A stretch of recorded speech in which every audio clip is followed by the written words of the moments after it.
আসছে বাজেটে মোটরসাইকেল মালিকদের ওপর নেমে আসতে পারে করের খড়গ। আগাম আয়কর বসার প্রস্তাবনায় রয়েছে অটোরিকশা, হেলিকপ্টার ও বিমান মালিকদের। যদিও মোটরসাইকেলের ওপর অগ্রিম আয়কর সরকারের জনপ্রিয়তায় নেতিবাচক প্রভাব ফেলবে বলে মনে করছেন বিশ্লেষকরা। মাহাদি সেকেন্দারের রিপোর্ট। রাজধানীর গ্রিন রোডের পান্থপথ সিগন্যালে যাত্রীর অপেক্ষায় উবার পাঠাওয়ের চালকরা, যারা নিজের মোটরসাইকেলে রাইড শেয়ারিং করে সংসার চালান। আসছে বাজেটে তাদের উপর বসতে যাচ্ছে অগ্রিম আয়কর। ১১০ সিসি পর্যন্ত মোটরসাইকেলের ক্ষেত্রে অগ্রিম আয়কর ধার্য না হলেও ১১১ থেকে ১২৫ সিসি পর্যন্ত মোটরসাইকেলের ক্ষেত্রে বছরে ২,০০০ টাকা, ১২৬ থেকে ১৬৫ সিসির ক্ষেত্রে ৫,০০০ টাকা এবং ১৬৫ সিসির ওপর বছরে ১০,০০০ টাকা অগ্রিম আয়কর আরোপ করা হতে পারে। অগ্রিম কর মানে হলো ব্যক্তির করযোগ্য আয় হবে ধরে নিয়ে আগাম টাকা নিয়ে নেওয়া।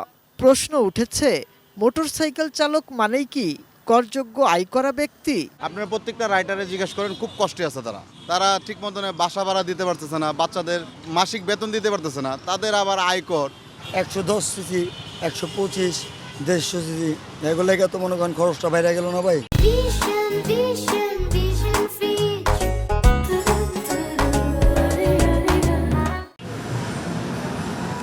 আসন্ন বাজেটে ব্যাটারি চালিত অটোরিকশাকেও করের আওতায় আনার উদ্যোগ নিয়েছে এনবিআর। সে সাথে ৩,৫০০ সিসির বেশি ব্যক্তিগত গাড়ির অগ্রিম আয়কর ২ লাখ টাকা থেকে বাড়িয়ে করা হচ্ছে ১০ লাখ টাকা। বাড়বে হেলিকপ্টার ও বিমানেরও অগ্রিম আয়কর। বিশ্লেষকরা বলছেন, মোটরসাইকেল মালিকদের বড় একটি অংশ করযোগ্য আয়সীমার বাইরে। ফলে সরকারের সিদ্ধান্ত অনেকটা জোর করে টাকা নেওয়ার মতো হবে। বড় গাড়ি যাদের আছে, দুটো গাড়ি আছে, বা যাদের ১ কোটি টাকার বেশি ব্যাংক ব্যালেন্স আছে, তাদের কাছ থেকে অ্যাডভান্স ট্যাক্সটা নিতে হবে। আপনি মোটর গাড়ির মালিক, এই আইডেন্টিফিকেশনটা আমার কাছে মনে হয় সরকারের জনপ্রিয়তাও কমাবে। তবে করজাল বাড়াতে সরকারের এ সিদ্ধান্তকে ইতিবাচক হিসেবেও দেখছেন অনেকে। যারা এটাকে নিয়ে বেশি চিন্তা করছেন তারা হলো অনেকে আছেন যারা এই মোটরসাইকেলটার উপর জীবিকার সাথে যুক্ত আছেন।